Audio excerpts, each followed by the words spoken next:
the moderator for this session. We have Dr. Rizaimi and our admin staff, Ms. Shaira, Diana, Nabila, Yasmin from ReNeU. ReNeU is in short for Research Nexus under the good office of our Deputy VC of Research and Innovation, University Technology Mara, or in short UiTM. Extending warm welcome to all keluarga UiTM and our invited speakers, Dr. Susanne and Ms. Timea. Dr. Susanne is based in Singapore. She's the Regional Project Coordinator for the European Commission-funded Euraxess Worldwide Network. And Ms. Timea is a political officer, delegation from the EU in KL, right? Thank you for having, selamat datang, and thank you for being with us today, both our invited speakers. This webinar is to empower all your ITM researchers to grab the opportunities offered by Euraxess and EU. I think many to mention here, like Horizon Europe, Marie Curie Staff Exchange, ERC Grant Scheme, Erasmus Plus, I think many more that Dr. Susanne and Timea will elaborate on that. And these opportunities are important for keluarga UiTM in advancing our career, especially students or junior researchers, expanding our research network and collaboration, and getting the funds. Because EU is like 5 times the currency if compared to RM. Dr. Susanne and Ms. Timea, for information, UiTM here has around 9,500 postgrad students, and half of that is by research, okay, and 8,300 academic staffs. So huge university. And we are glad to have you both to enlighten us on the opportunities in EU countries. And without further ado, allow me to read Dr. Susanne's short biblio, and then I will introduce Ms. Timea. Dr. Susanne works in Singapore as the Regional Project Coordinator for European Commission-funded Euraxess Worldwide Network since 2012. Euraxess Worldwide supports researcher mobility and career development while enhancing scientific collaboration between Europe and the world. Oh. She's based in Singapore, where she also runs her own consultancy, providing political analysis and risk assessments, as well as project management services to her clients.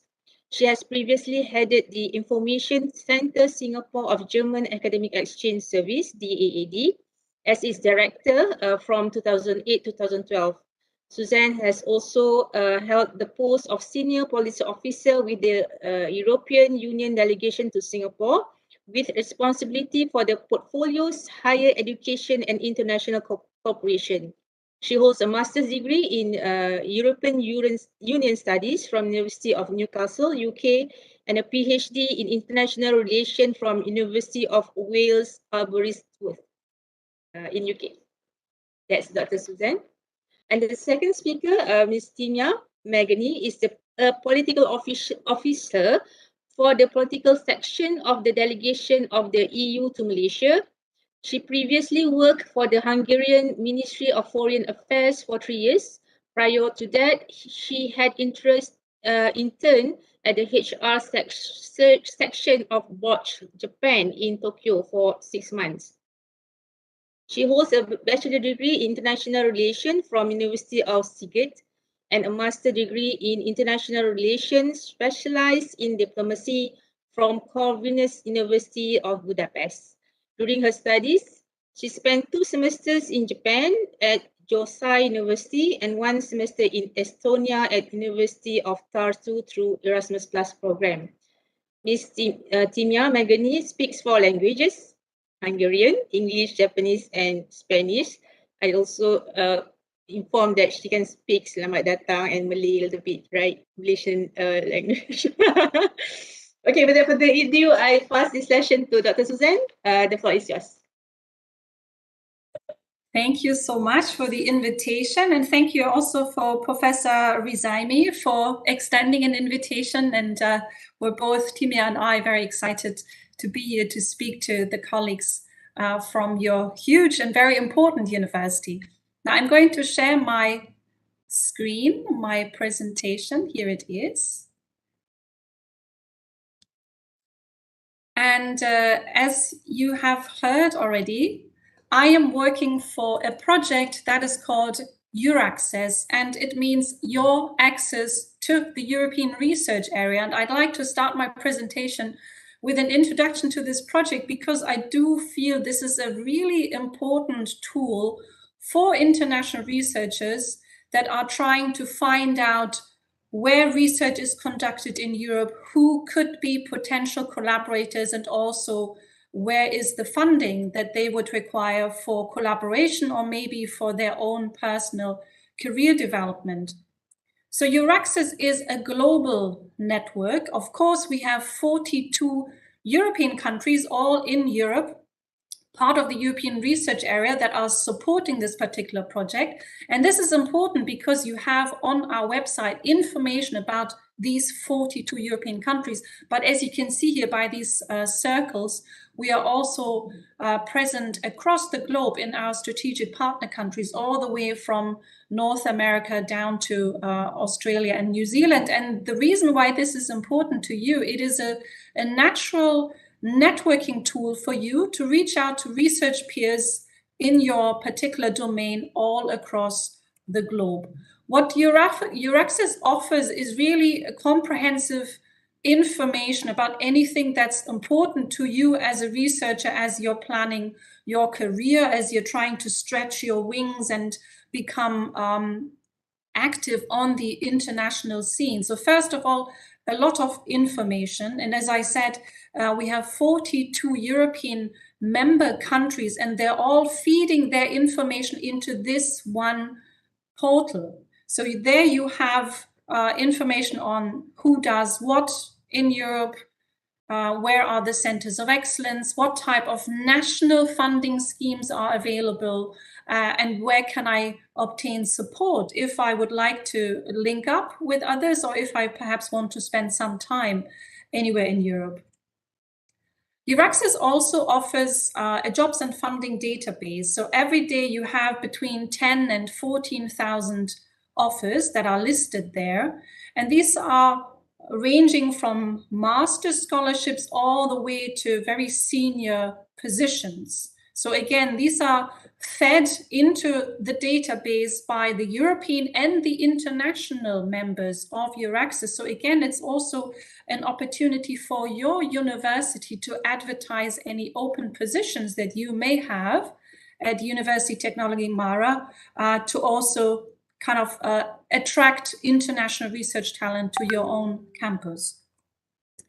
We offer a partnering tool. And again, this is a great opportunity for junior researchers that are still in the process of building their own research network. So the members of Euraxess, of course, membership is not only protected by GDPR, but everything is, of course, free of charge, can find each other. So if you, for example, sign up to the network, you can find people to work with you on a research paper, or perhaps to put together a panel at a particular conference, but also maybe to recruit people to work with you on a grant proposal that you are interested in. And especially if you're looking to find international collaborators specifically from Europe, the partnering tool is a great instrument for that. We also have a hosting database. And you may perhaps remember this a little bit later on in my presentation. I'm sure you are all familiar with the modalities of many postdoctoral funding schemes, which put the onus on the applicant to find a host institution. And we know that this is very tricky for junior researchers to find a supervisor in Europe, for example. So we've created this hosting database, and there are offers of European institutions that are actively looking to host a postdoctoral fellow for example, in the context of the MSCA postdoc fellowship, which is closing in just a couple of days for this year. So again, a great opportunity for junior researchers and a little bit of a shortcut. But, sorry, also, once again, an opportunity for you as an institution to also reach out to the global mobile research talent and maybe put out your own offers in the database. As I said, Euraxess is a comprehensive guide, and what we're trying to do is to support researchers throughout their career development. So career development tools are taking a prominent role in the activities of Euraxess. We have a dedicated career development sub-page with lots and lots of free support and training resources that you may want to look at. Specifically, we have a mentoring program, mentoring for international researchers that are arriving in Europe. So that could be you going on sabbatical, or you going to do your PhD or your postdoc. You will be paired with a European researcher who will support you throughout this process. So again, this is all free of charge. Before I continue, just let me assure you, I will share all the slides with the hosts today, and they, I'm sure, will make them available to all of you. And as you can see, I've hyperlinked all the important things in the slides, so you can then, in a few days or so, look through the details and focus on things that you're particularly interested in. I would like to invite you to also join us, Euraxess ASEAN. We are a community of around 27,000 researchers, innovators, policymakers, research administrators all across Southeast Asia. So again, an opportunity for you to get in touch with each other. But we, of course, are organizing a lot of events for you, matchmaking sessions, information sessions, specific scientific exchanges. So this is us. As you've heard, I am based in Singapore, but of course, now that COVID is done and dusted, I'm traveling again. I travel to Malaysia and Indonesia mainly, and my colleague Jenny is responsible for Vietnam and Thailand. So we are always available for you if you'd like to have specific advice related to your own career development. Now, in the presentation today, what I'd like to talk about is, first of all, what is Horizon Europe? What are the opportunities for collaborative research funding?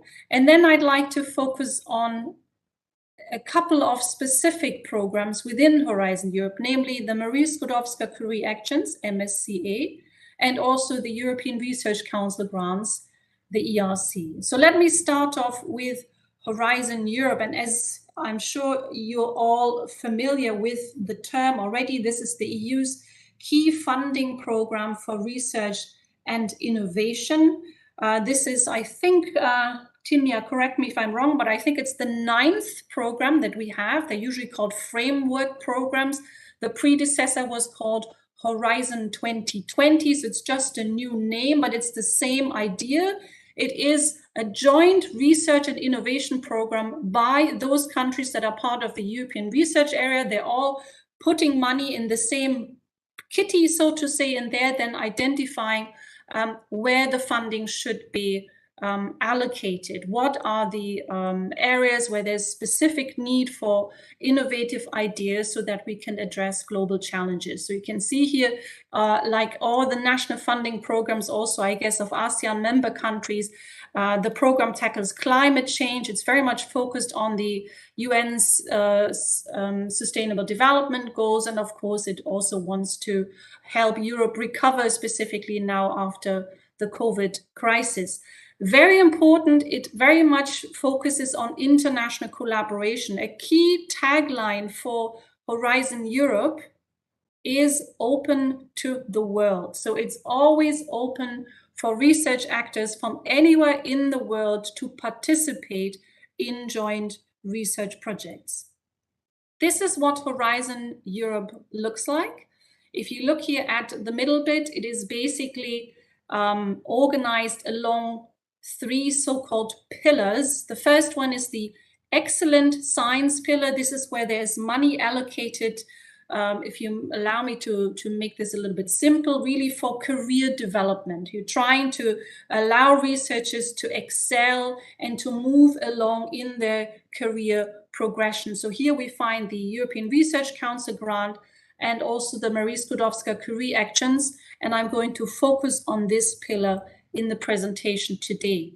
The second pillar is where you find the biggest tranche of funding, and this is dedicated to collaborative research. So maybe to make the difference, this pillar 1 is for an individual researcher to apply. Pillar 2 is for an institution to apply.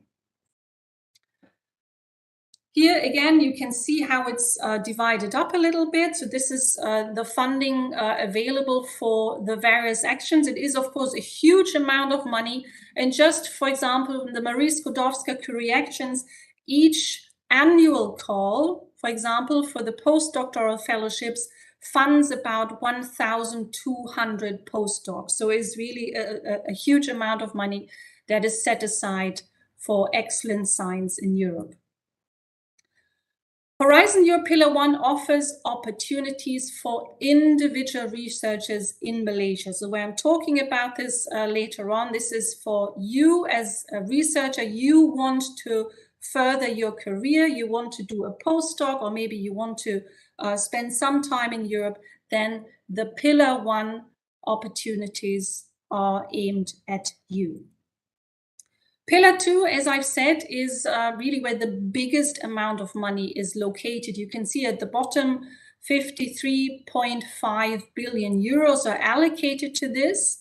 The Research and Innovation Program is divided into various thematic areas. So we have health, culture, creativity, and inclusive societies, civil security for society, which, for example, will cover disaster management, for example, digital industry and space, climate, energy, and mobility, and then, of course, food, bioeconomy, natural resources, agriculture, and environment. So it covers the entire spectrum of scientific disciplines, including, of course, the social sciences. There are a lot of cross-cutting funding opportunities in the program as well, because the social sciences are playing a very important role in addressing some of the challenges that society is meeting nowadays.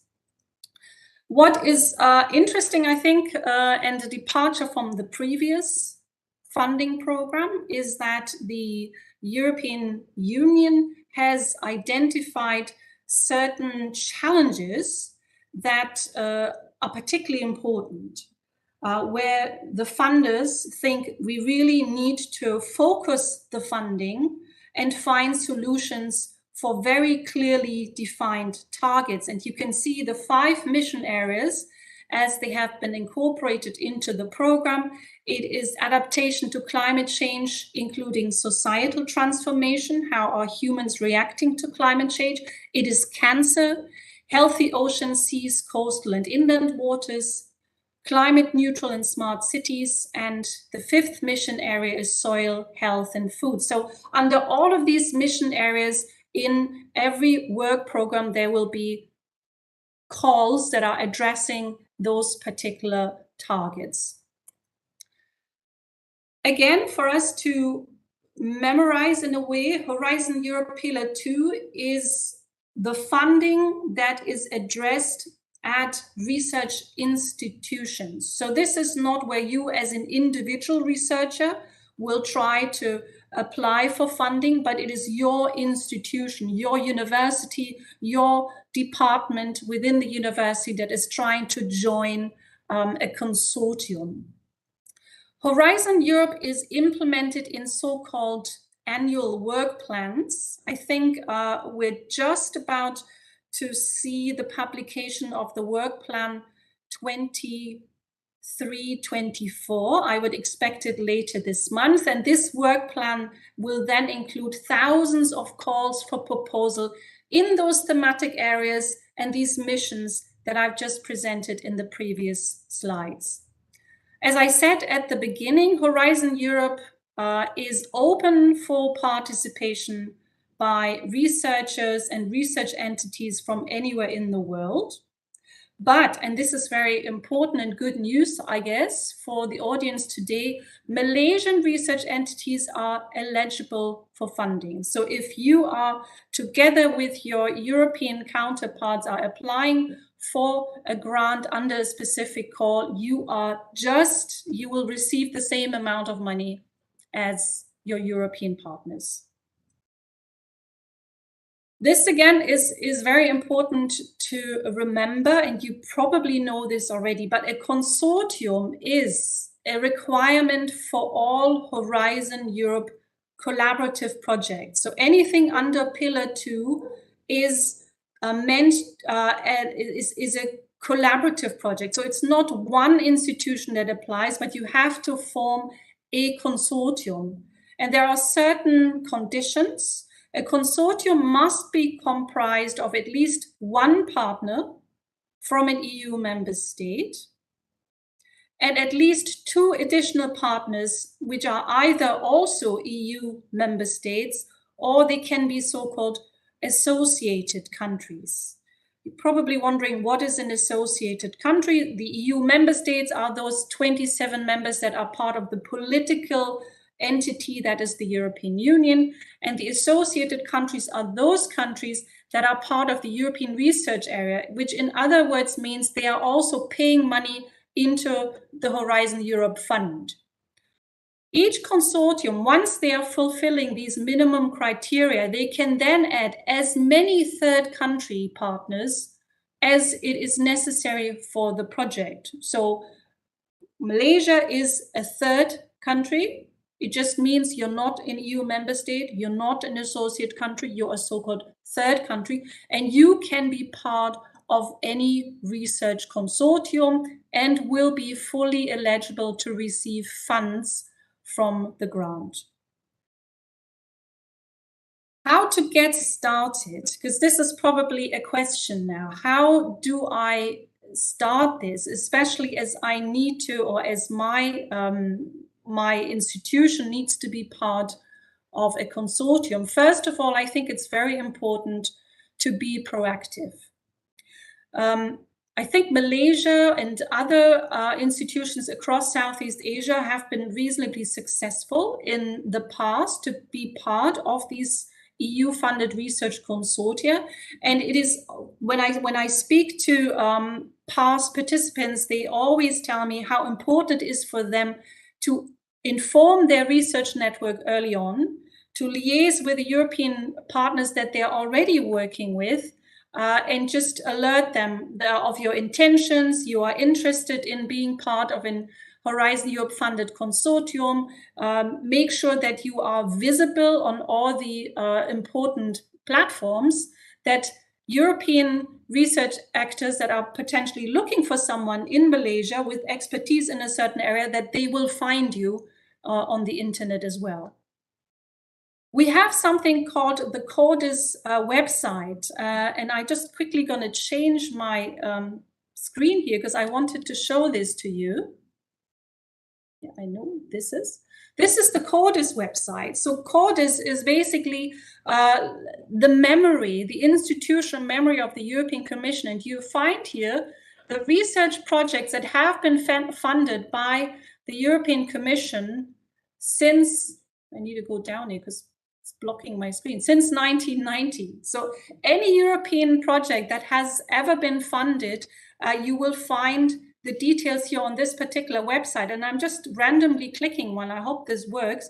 This is important because this is an opportunity for you to see who are the people that are successful at securing grants. So you can see here who the coordinator is for this particular call, who are the other participants, etc. You have a write-up about the objective. Usually there's also a website that is linked to this particular project. This one is just about starting. This is why there's no website. But again, I wanted to show this to you because I think CODIS is an absolutely fantastic tool for you to start expanding your network when you're trying to try for collaborative research funding.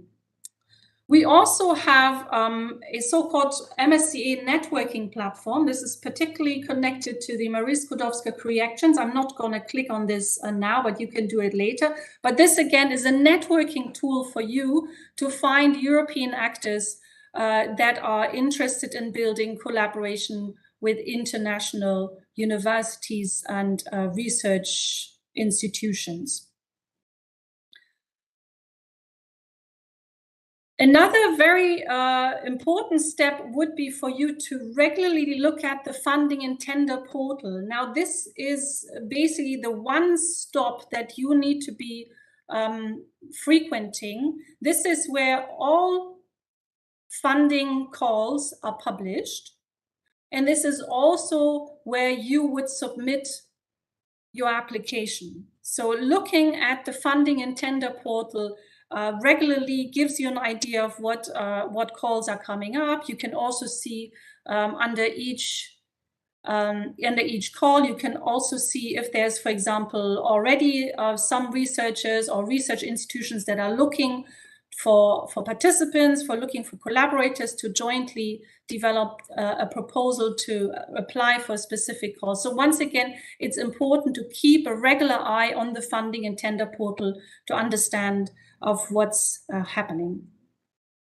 And very opportune moment in time, on the 28th and the 29th of September, the European Commission is hosting the European Research and Innovation Days. This is an online event. To give you an idea, I think last year we had 12,000 participants from over 100 countries. And this is an opportunity over the course of 2 days. You will find out a lot of information about how Horizon Europe is structured. There will be sessions specifically targeted, for example, at the 5 missions, at the different thematic areas. There are networking opportunities, keynotes, and it's a great opportunity to get connected and to talk to potential collaborators. So this is free of charge. The registration is a little bit cumbersome. It's not straightforward, but don't give up. I would really strongly encourage you to keep this on during the day and have an eye on it, because it really is a fantastic tool to find out more about this wonderful opportunity. Excellent. Now to the main part of my presentation today. I'm talking about the Marie Skłodowska-Curie actions, and as you know, they are located under Pillar 1, the Excellence Science Pillar. They're here right in the middle with a budget of 6.6 billion. The key feature is really to reinforce and extend the excellence of the EU's science basis. You can see at the bottom, the worldwide geographic coverage, which means these funding opportunities are open to anyone from anywhere in the world. So if we have today someone listening in, and they might not be Malaysian citizens, because I get this question quite often, it doesn't matter, you are still eligible to apply for the opportunities that I'm introducing. So the key feature, of course, is all about helping researchers develop their full potential. It's a bottom-up approach, so there's no thematic areas that the funder is identifying. It's really up to the applicant to come up with a great idea and then to get funded for it. One of the key areas, though, I need to emphasize, this is all about international and interdisciplinary mobility. International mobility in particular, if you're applying for these funds, moving to Europe for some time is essential. ASEAN countries in the past have been quite good, I think, at securing funding under this particular tranche. And here we see specifically mobile researchers, and I think Malaysia is doing really well with securing funding under the various actions of the MSCA. There are 3 actions that I would like to introduce you to. The first one, the doctoral networks, an opportunity to do a PhD in Europe, the postdoctoral fellowships, and finally the staff exchanges, previously called Research and Innovation Staff Exchanges, RISE.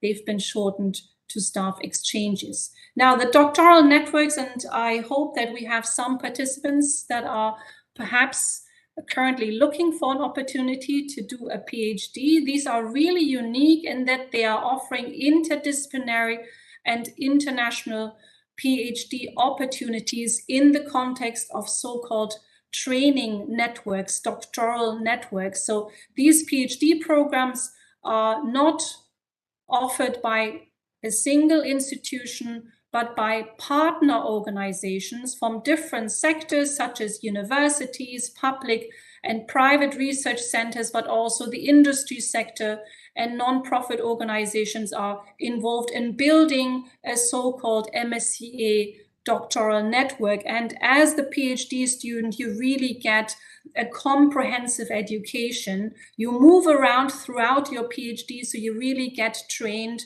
by the best people and with access to the best infrastructure. The MSCA are open to PhD students of all disciplines and all nationalities for up to 4 years. There is a very generous living allowance. That means you can focus on your doctoral thesis. You also get a so-called mobility allowance and even a family allowance. So finances are not your concern. Applying for an MSCA PhD position is very similar to a normal job position. Importantly, the projects have already been set by the doctoral program network members. So each doctoral network will have perhaps between 5 and 20 PhD positions, and the network members will define the thematic focus of each PhD position, and you would then have to see whether this matches your own interests and your own background, and then apply for them. Importantly, there's no fixed deadline. There are open positions throughout the year. So where do you find these positions is probably your next question. And you find them where else? On the Euraxess Jobs and Funding portal. So we advertise these positions throughout the year. So again, as I said, no fixed deadline. It's a good habit, I guess, to once a week maybe look at the database and see what's coming up. This is what the database looks at, and you would kind of look for Marie Skłodowska career actions, and then you will find all opportunities that are funded by this particular program. The second action that is part of the MSCA are the postdoc fellowships, and perhaps this is most suitable for the audience today. The postdoc fellowships are for an individual researcher to apply, and we have in fact 2 fellowships under this particular scheme. The European postdoc fellowships would be for researchers that are currently based in Malaysia, for example, and that want to spend postdoc research in Europe. We also have a so-called global postdoc fellowship, which is just the other direction. So Europeans or researchers based in Europe on a long-term basis that can apply for funding to spend up to 2 years outside of Europe, for example, in Malaysia. These are the call details. As you can see, the call for 2022 is about to close. I think this is next week. But as this is an annual call, it is going to open again on the 12th of April with an anticipated deadline of the 13th of September. Now, for your information, you do need between 4 and 6 months to prepare this thoroughly for you to be successful.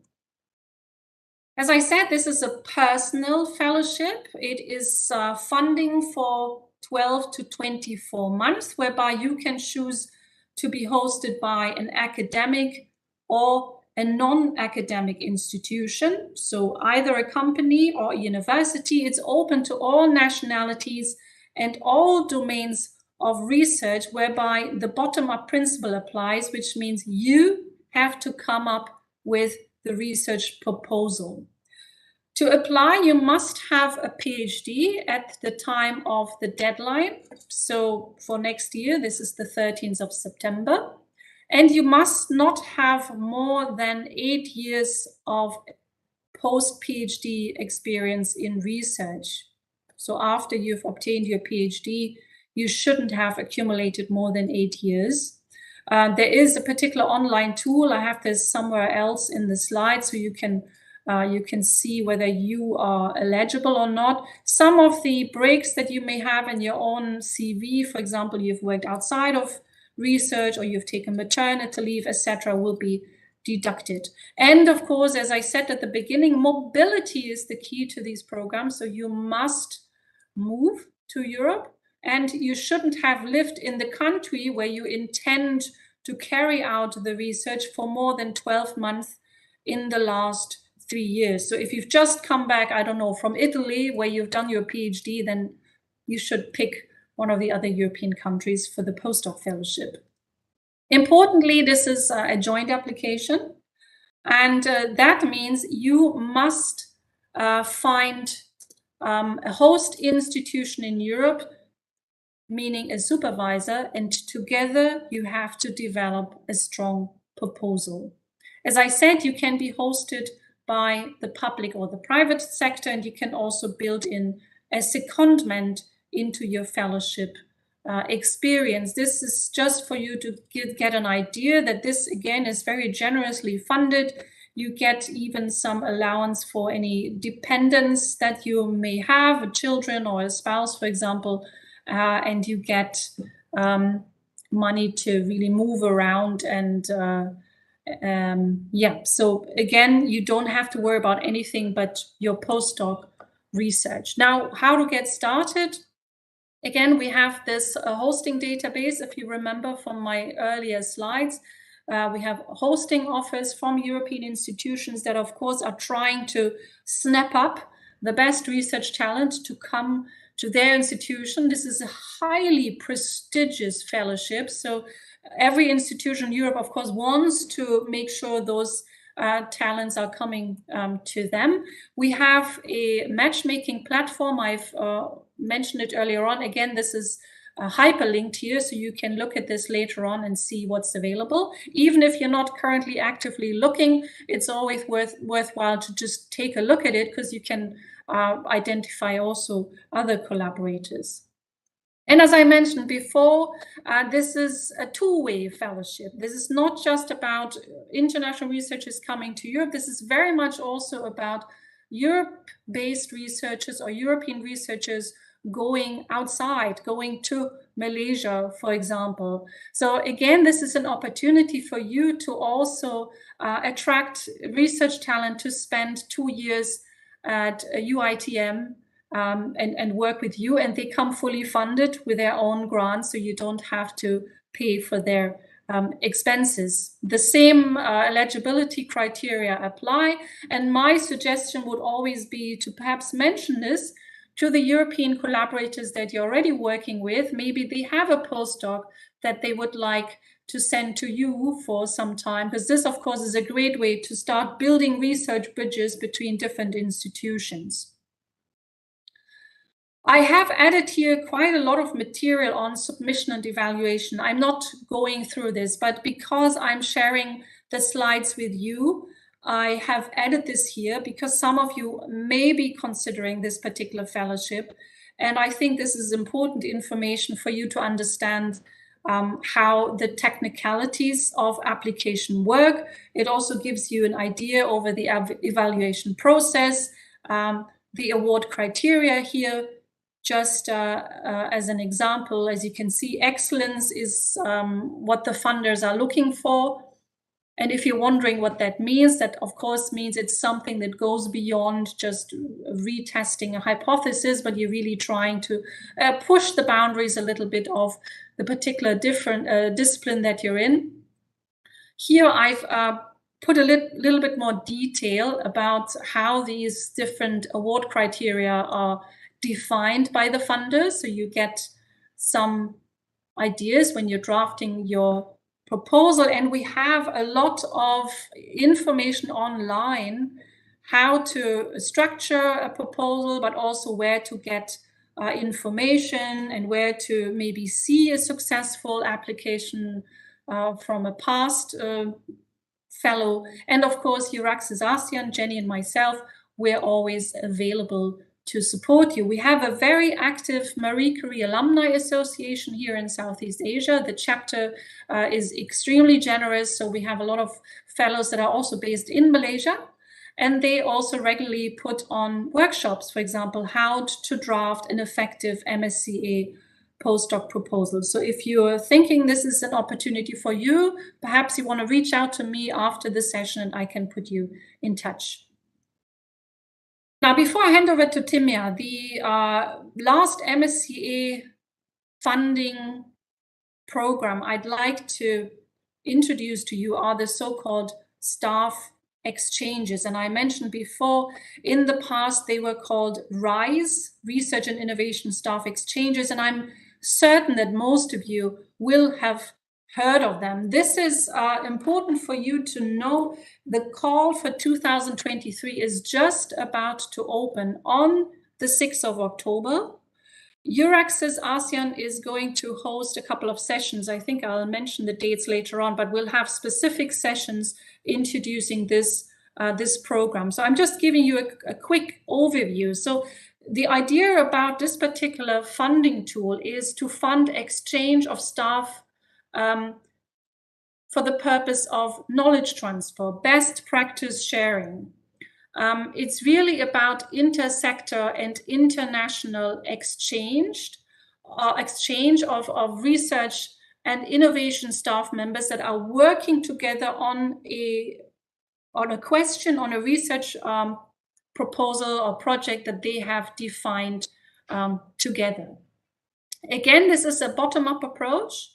There are no predefined scientific priorities, but the common project of this staff exchange consortium has been defined by all the consortium partners together. You're not meant to recruit anyone to work on this project, but you're really working with the people that are already part of your particular research group. So the eligible countries for funding here are the EU member states, the Horizon Europe associated countries, and third countries, including Malaysia. So once again, for you to be part of a Horizon Europe staff exchange program, you are eligible for all the funds that the European consortium partners are eligible to.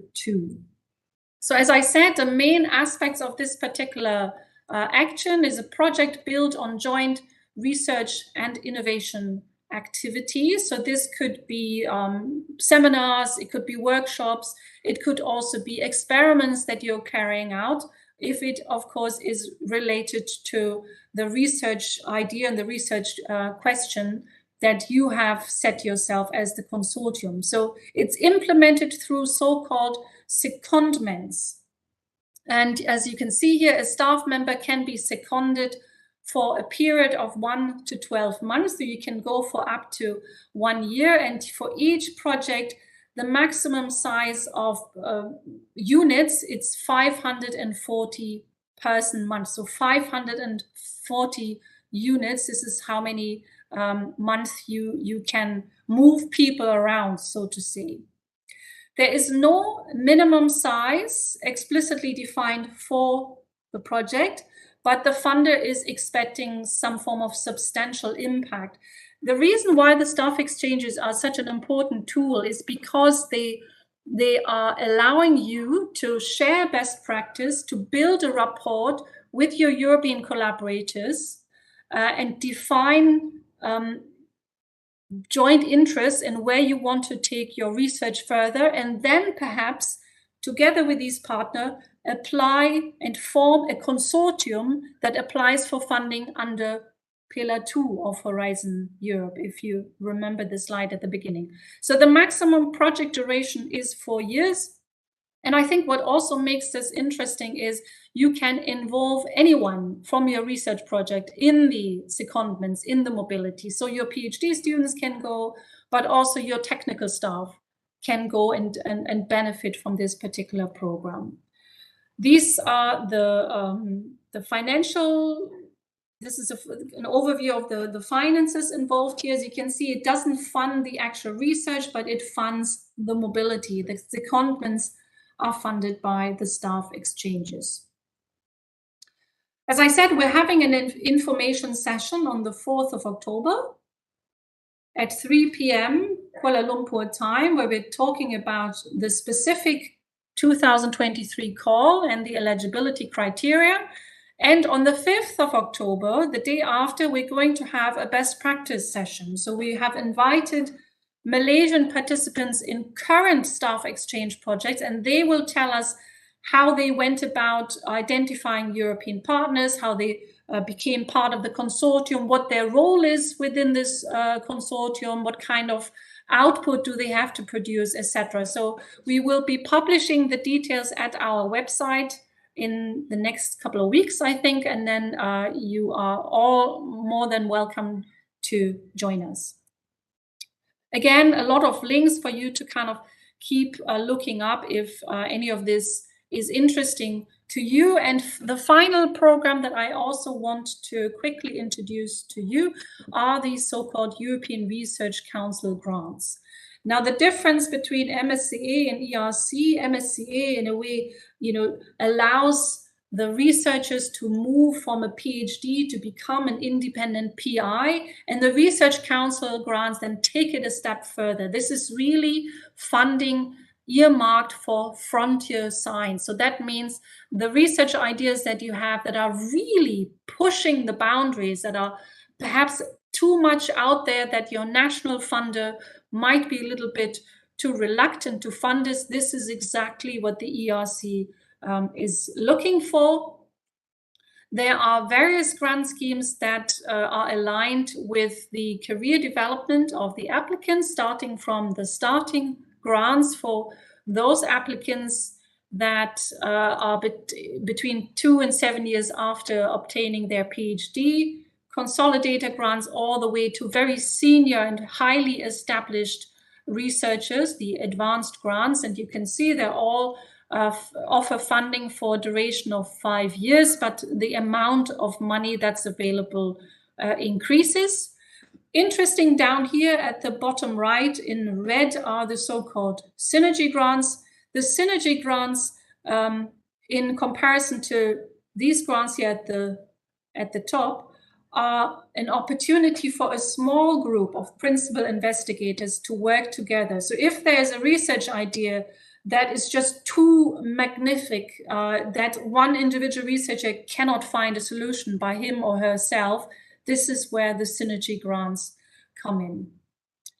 Importantly, all of these, as I said, are meant for you to spend time in Europe at an institution that is hosting you, but you don't have to spend 100% of your time in Europe. As a starting grant fellow, it is 50%, consolidator grant, it is 40%, advanced grant holder, it is 30%. So it is in principle or in theory possible. If you have an advanced grant, it is theoretically possible to have a position in Malaysia and still carry out your ERC grant research in Europe. So it is not necessary to spend all of your time in Europe. And again, for senior researchers, that may be important because we know you all hold key positions at your own home institutions.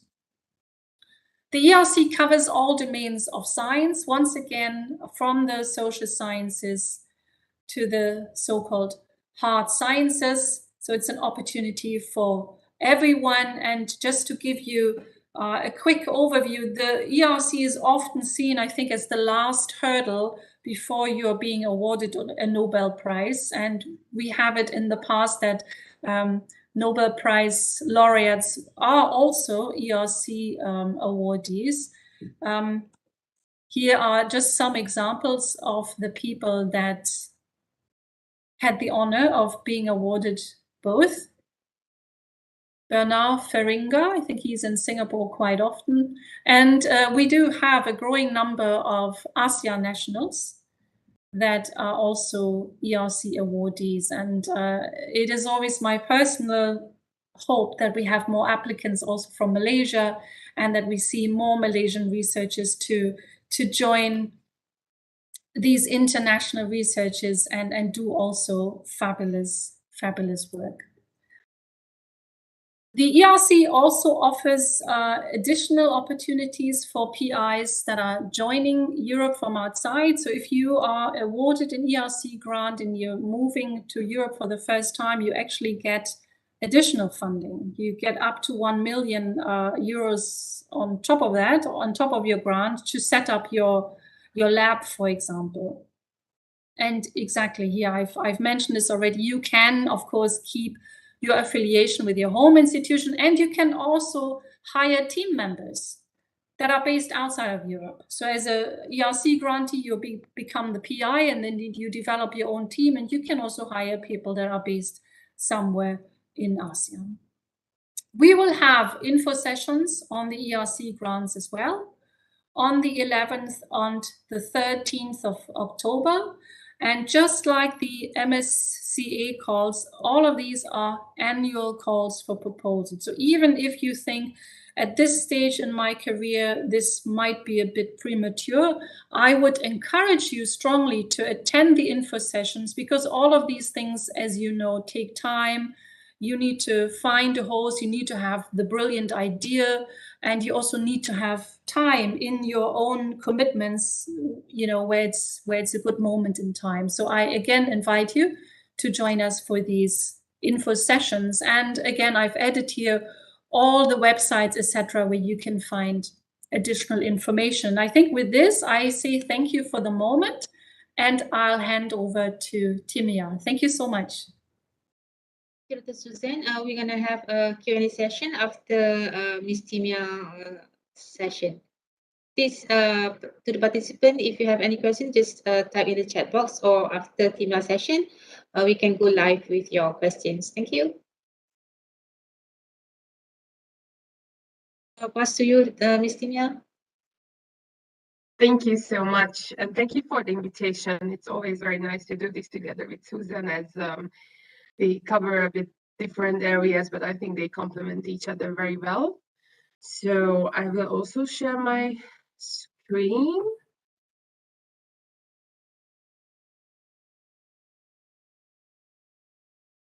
Okay.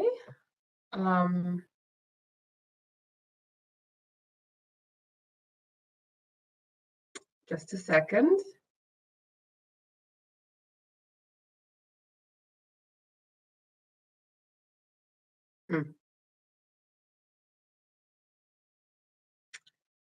Yeah, for me it's still loading. Like I'm trying to put it on full screen. Okay, I trust that it's okay now. So today I'm going to talk about the Erasmus Plus program, and I know that at the moment we have mostly research colleagues with us, but I was informed that this presentation will be put on social media as well, or YouTube. So I will make sure to cover both the institutional and the individual opportunities, the latter meaning for students, and I'll try to be clear which one I'm addressing at the time. But of course, if there are questions or anything was unclear, I'll be more than happy to clarify and answer at the end of the session. So without further ado, I'm sure some of you have heard about Erasmus or Erasmus Plus, as we call it in this period. It is the EU's main program to support education, training, youth, and sport, because the European Union considers the advancement of education and training to be of vital importance, because access to quality education and training is a driver of economic growth, social cohesion, research, and innovation. And this is a program that started, well, over 30 years ago, but I have to say, it started in 1987, so we're celebrating the 35th anniversary this year, if I'm not mistaken. So, of course, in the beginning, it started as an intra-European project within EU member states and only in Europe, but especially from 2014, the program was elevated to a more international level, and more parts of Erasmus Plus are being opened up for countries outside of Europe. So, of course, today I will address the ones that are available for Malaysia, Malaysian universities, Malaysian students. I feel it's important to just note that these programs are based on the priorities for the Erasmus Plus program, which are inclusion and diversity, which means equal opportunities and equal access and fairness to all, irrespective of, I don't know, races, religion, disabilities, whatever. Also, another priority area is digital transformation, which is even more important now after the whole COVID ordeal. The third one is environment and fight against climate change. And the fourth one is participation in democratic life, common values, and civic engagement.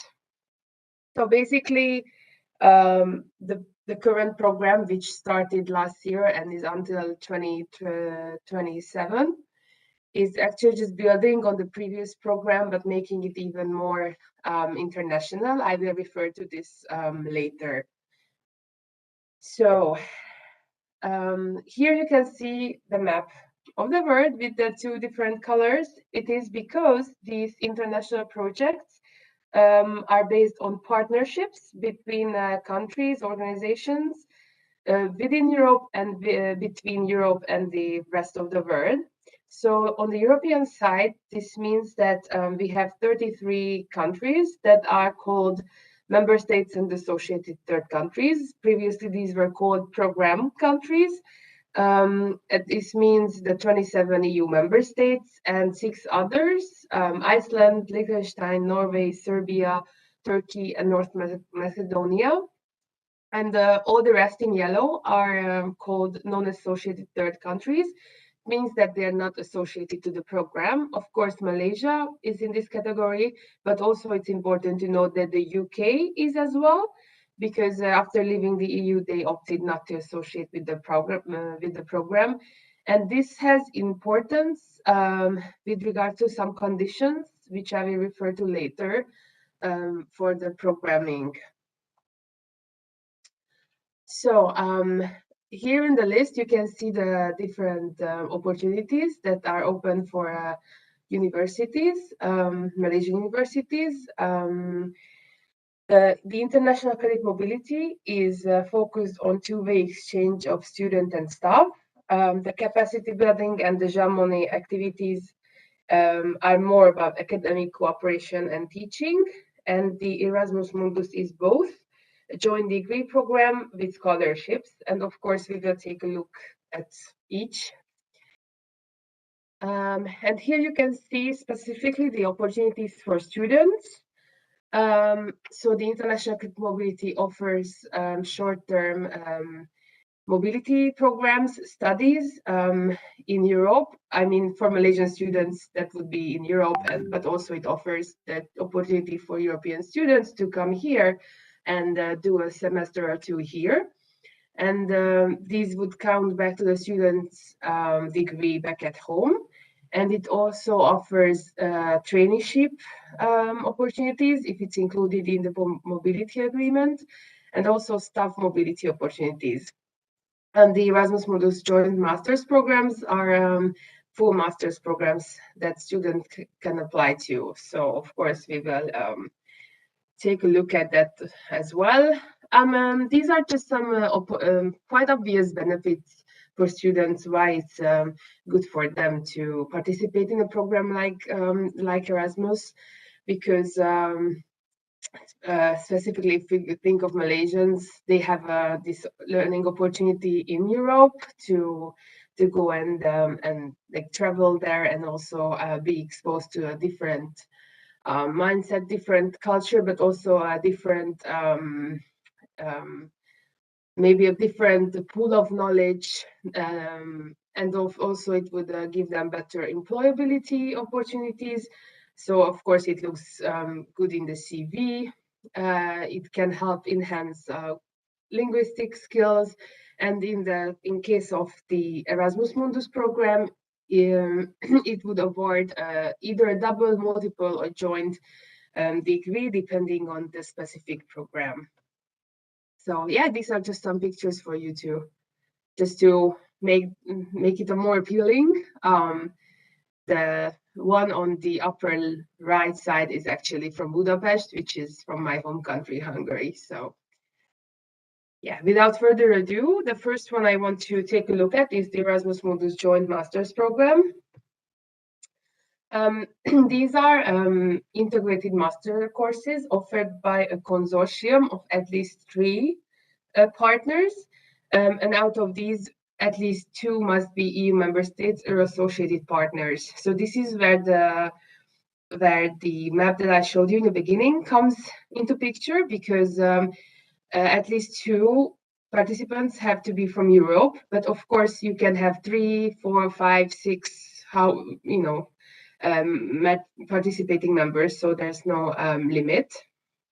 And these partners together will offer these master's programs, which tend to attract the best students worldwide, because these master's programs are open for everyone in the world, irrespective of nationality or anything. For the universities, it means that they would get funding to cover 6 academic years. And also that means like 4 editions of the master's program to be run. But it's important that by the time that the universities apply for the funding, they need to have this master's program ready to be run, to be advertised. And for the student side, it means that they have the chance to participate in the master program that run through 1 or 2 academic years. And they would get the opportunity to study in at least 2 countries, and out of those, at least 1 must be an EU member state or associated third country.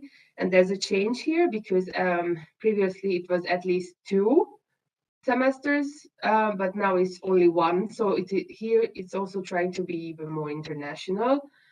And I think specifically or generally, at least like 2, but usually even like 3 or 4 countries are included in the study program. So it's a very good opportunity for students. So in case you are a lecturer and you have students who are interested, I think it's also good to be aware of these opportunities as well. So for the Erasmus Mundus Joint Masters, institutions from all over the world can submit the proposal, which means that for the consortium, even a Malaysian university can be a coordinator and submit the proposal on behalf of the consortium. So yeah, this is just a separate slide for the students themselves. So which I already mentioned, that they have the opportunity to study in more universities under the same one program.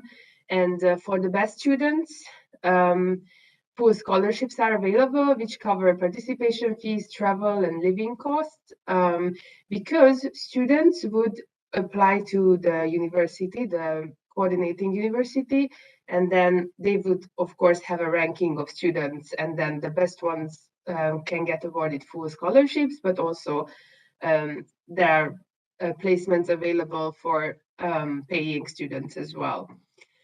So we have about 150 programs to choose from. And as I mentioned, the students would be applying directly to that one specific program. And for that, they can check the online catalog, which I will show you on the next slide. So it's important that really anyone can apply for this, even if someone has been working for 10 years and then they come back to do a master's program, it doesn't matter.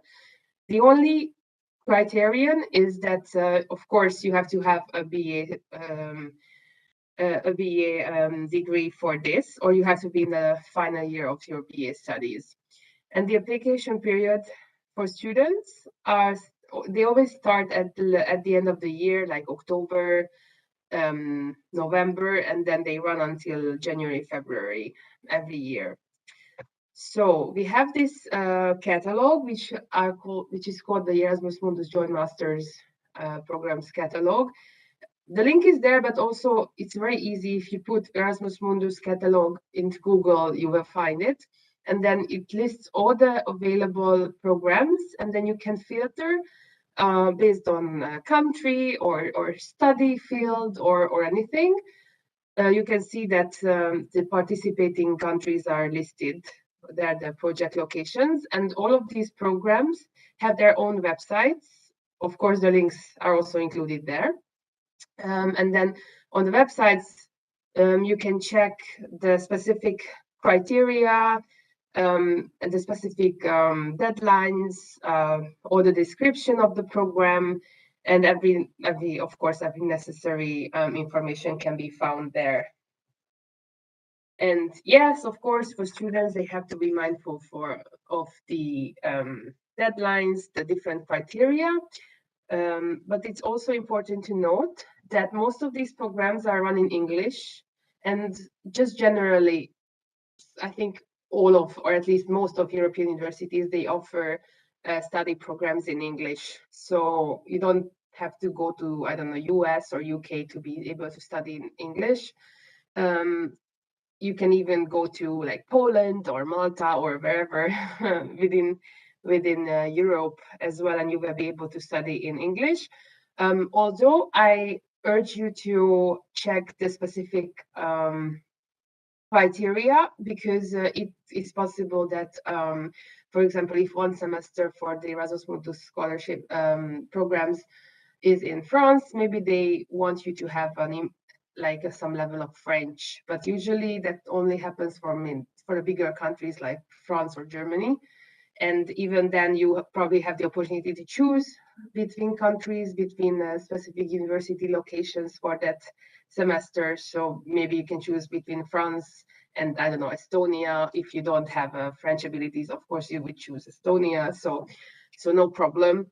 But of course, it's also a good opportunity for you to study and learn the languages of these countries.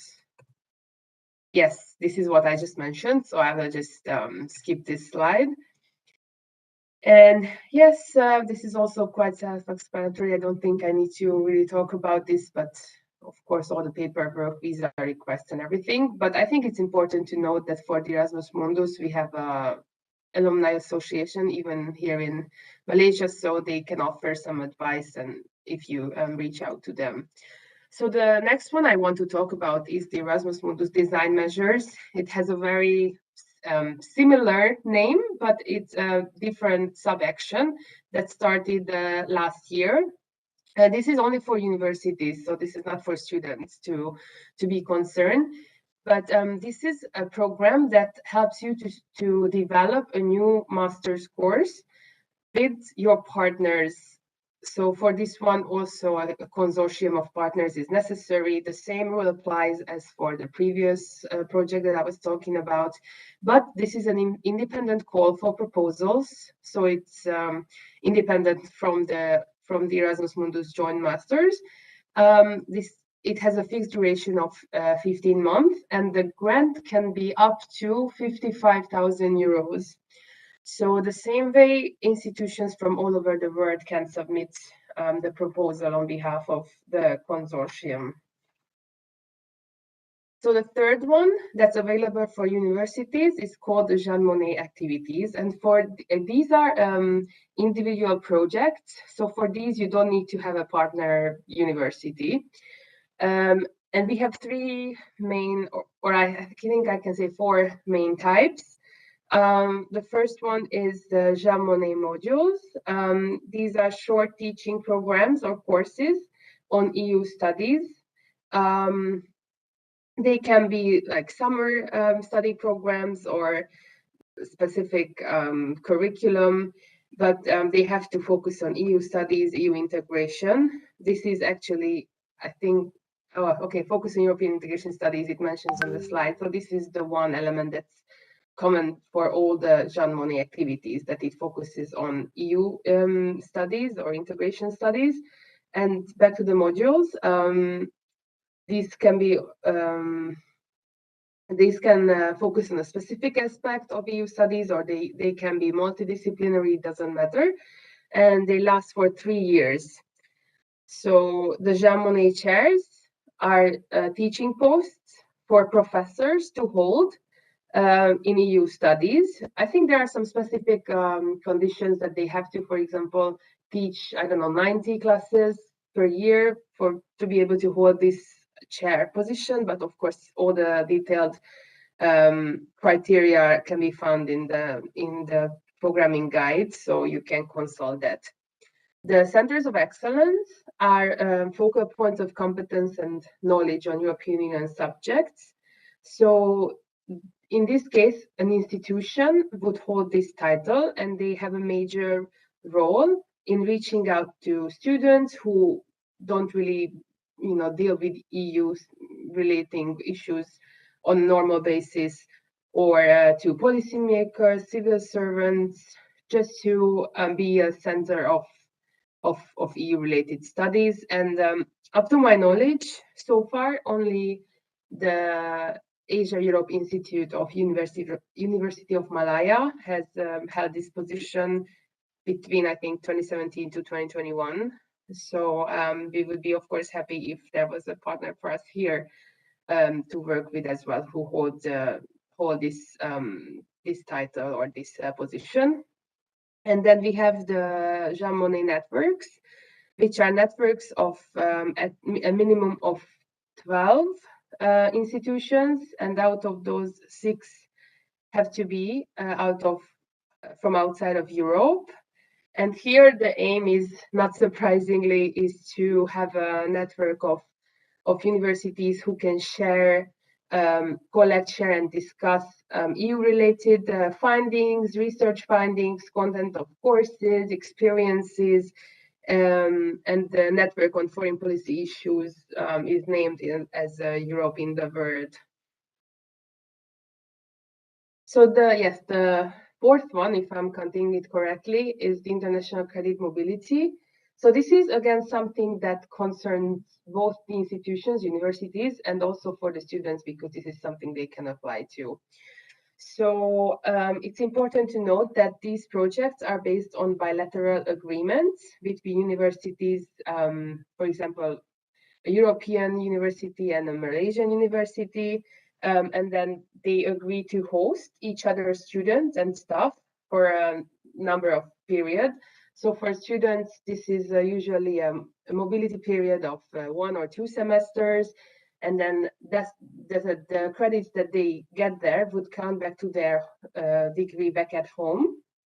These are available at bachelor, master's, and doctoral level, and also can cover traineeships if it's included in the mobility agreement between the universities, and also discover the staff mobility as well between the universities, and offers travel and living costs to be paid by the European Union.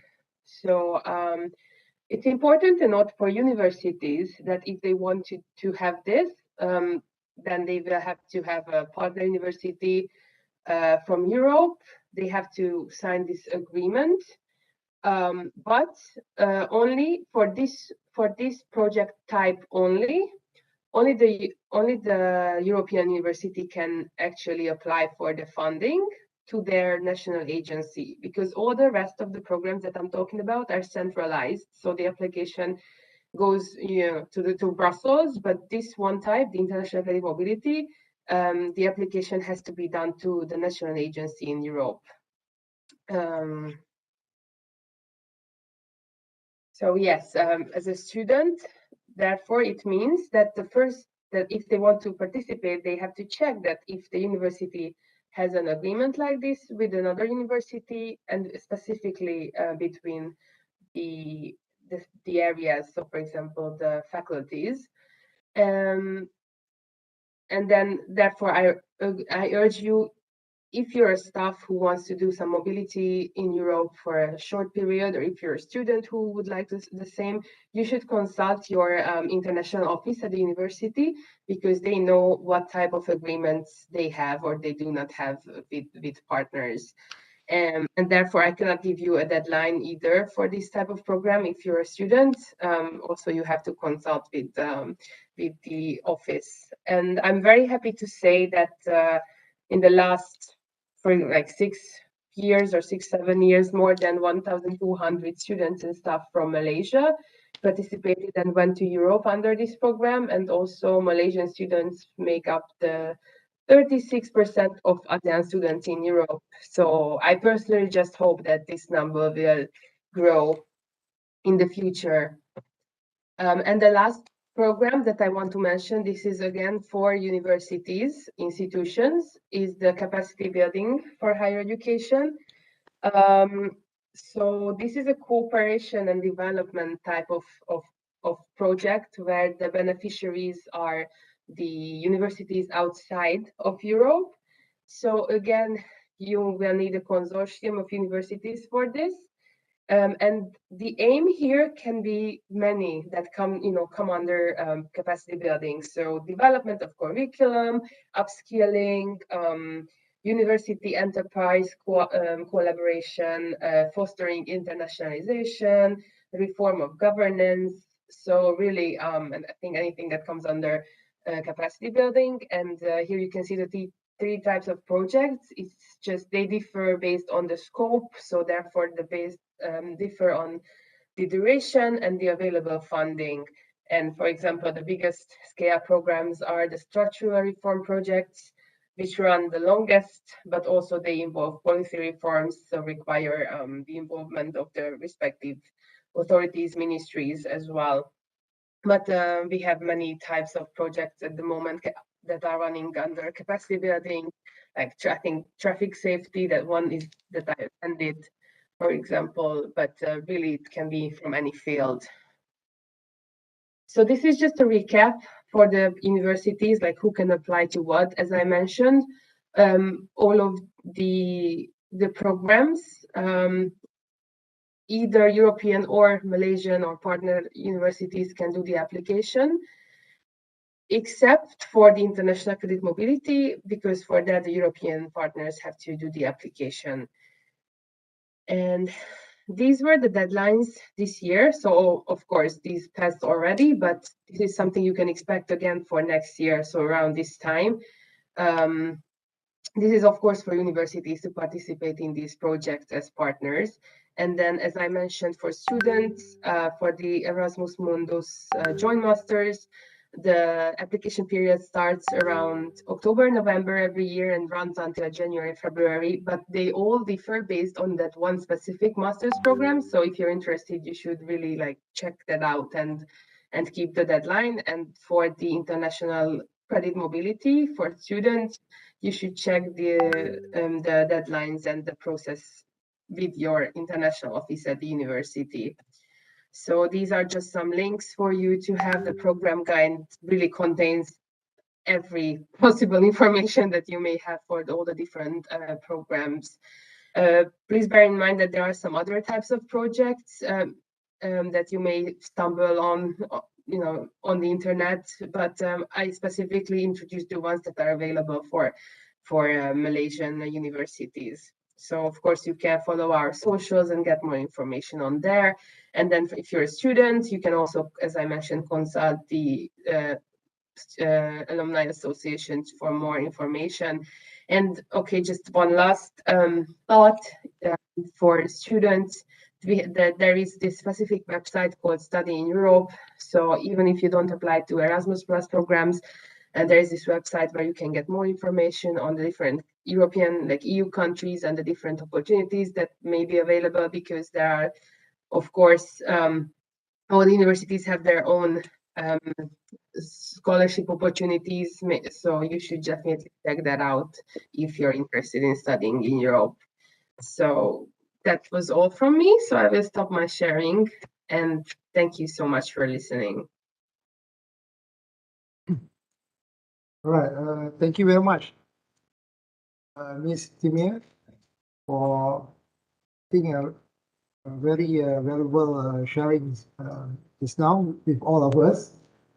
I think we should move on to the next session, which is questions and answer session.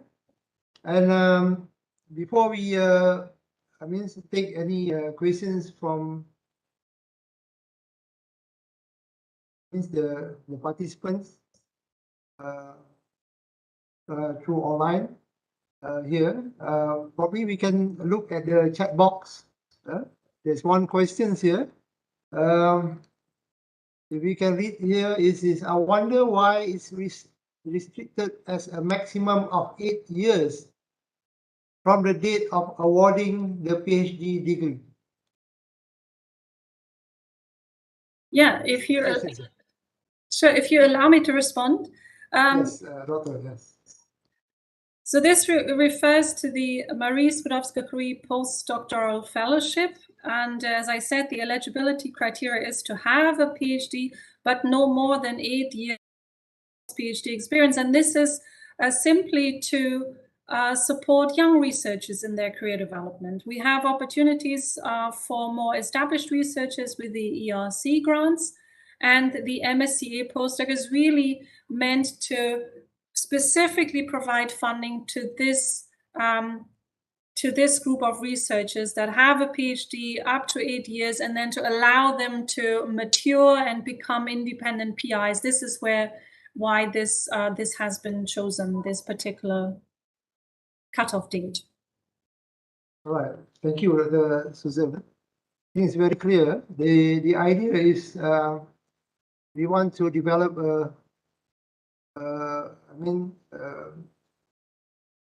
especially the juniors, the juniors to be good in the research, and so that they can expand it later.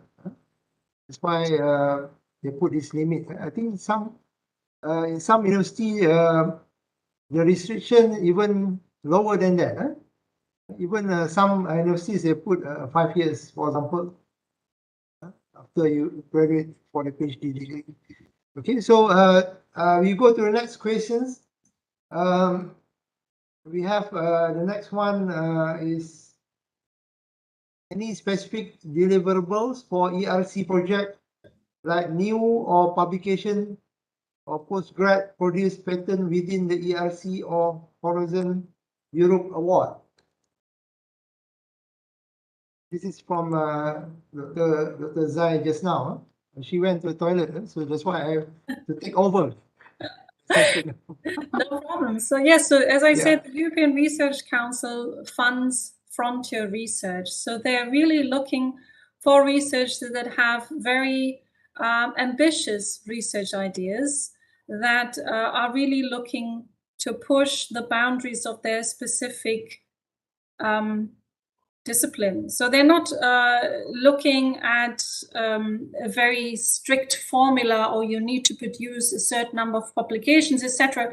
They are really intrigued by the proposal that you are presenting. And so that needs to be ambitious. And within your proposal, of course, for it to be successful, you need to outline what exactly you are trying to achieve with the money, what you're researching, what output that you think will be funded by the grant. But there's not a specific formula that I could tell you now on a certain number of publications, but it's really about the excellence. And again, I would encourage you to look at the ERC website, because they have a fantastic website which includes also a database of all the ERC grants, and you should kind of scroll around a little bit and see.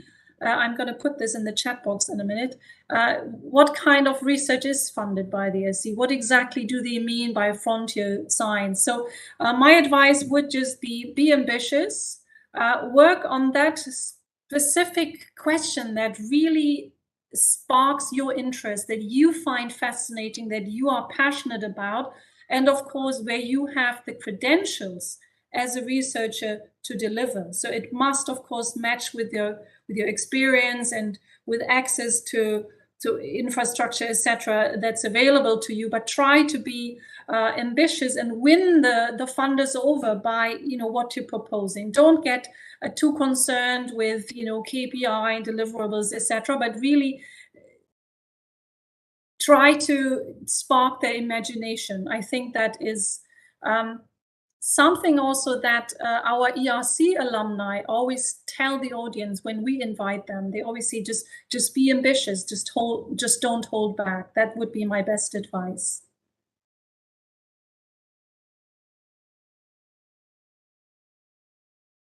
Any other questions from the participants that you would want to ask live? You can switch on your camera.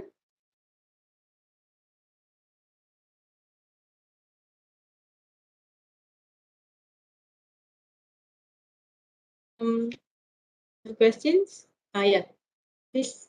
Yeah, so we have questions there. Dr. Kong, Prof. Are you muted? We can't hear you. No. I think this one is more appropriate for the younger researcher.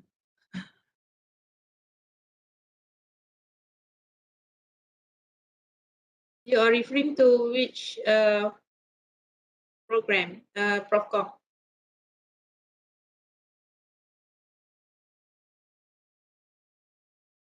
No, actually, the reason I joined is because I'm trying to explore, is there any opportunity for collaborative research in soon future? Yes, there is. For senior researchers in Horizon Europe, right, Dr. Susanne? Yeah, later I will take some time to explore the site. Yeah. Yes, please do. So there are definitely opportunities for collaborative research, as I said at the beginning, within the so-called Pillar 2. And I apologize, I know this is always very bureaucratic language and it's a little bit confusing at times. But in a nutshell, there Malaysian research institutions and researchers are fully eligible for funding by Horizon Europe.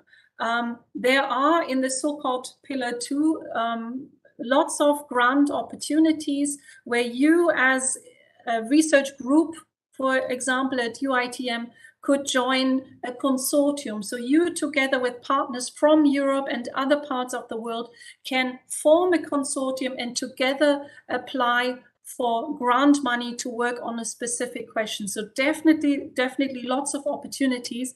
And I would urge you, once the slides have been shared with you, to look specifically at the first 10 pages or so and try to maybe find something where you have some more questions and then reach out to us at Euraxess ASEAN and we can give you further details.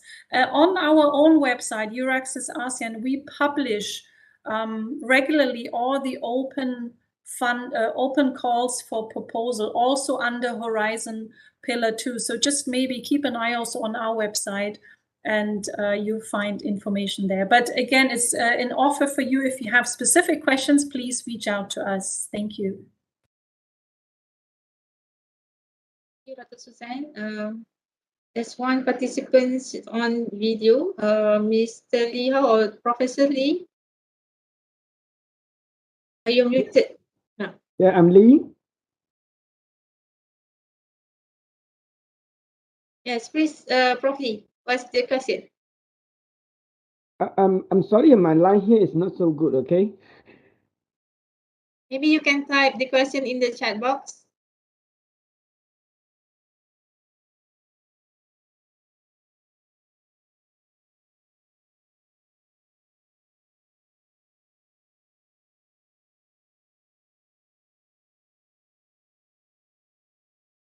For Miss Timea, the Erasmus is throughout the year, the opening, or you have a specific time for Erasmus, the capacity building and bilateral something, is it throughout the year? Yes, no. Yes, okay. No, because you phrase the question, I think, two different ways. So yeah, so it's not throughout the year, but there's an application period. It usually starts in October, so it's coming up. And I showed you, I think, on one slide that the deadlines, for example, this year were February, mid-February, 1st of March for the different types of projects. If you're an institution and, for example, you want to apply for funding under capacity building, or you want to do you want to offer these joint master's programs with some partner universities. So yes, this is soon the application period is going to start, and it's like this every year. So this is what you can expect. Thank you.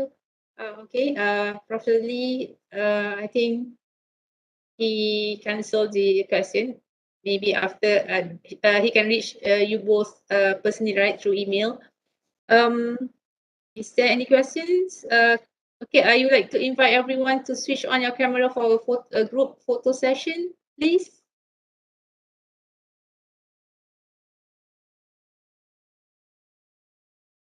Thank you for being with us today, everyone. Thank you for your time, and maybe like Dr. Susanne said, you have to be ambitious and brave to just first be proactive and go to the websites that Dr. Susanne has shared just now, and study, because the opening is like in April and also in October. So this is a good time to like scroll the website given by Dr. Susanne and Ms. Timea. From us all, thank you, Dr. Susanne and Ms. Timea, very much. Thank you. It's very clear and excellent presentation. Maybe someday we can like invite you physically from your team to enlighten us more on this, preparing the proposals and all. Okay, Nabila, Jasmine, you're ready for the first session. Everyone smile. Okay, ready everyone?